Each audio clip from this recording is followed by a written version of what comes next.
ভালো করে শুনুন, আপনার বাচ্চাকে আপনি দুগ্ধ পান করাবেন, শরীয়তের বিধান হলো 2 বছর।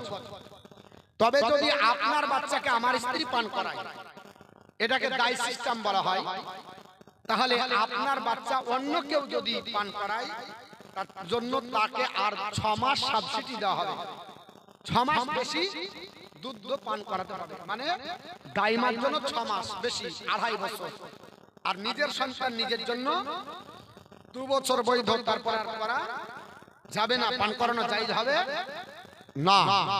একটা বাচ্চা, আপনারই বাচ্চা, একই বিছানা কতদিন ঘুমাবেন বলেছিলাম, এই মশলাটা বলেছিলাম না? বলবো 1000 টাকা দিলেন না, আর বলবো না। 1000 টাকা কোনো মা দিতে পারলেন না? আগে আগামীতে দিবেন, যখন আপনার বাড়ি হাতে টাকা ঢুকবে দিবেন। একটা কোন আল্লাহর বান্দি 1000 টাকা দেন,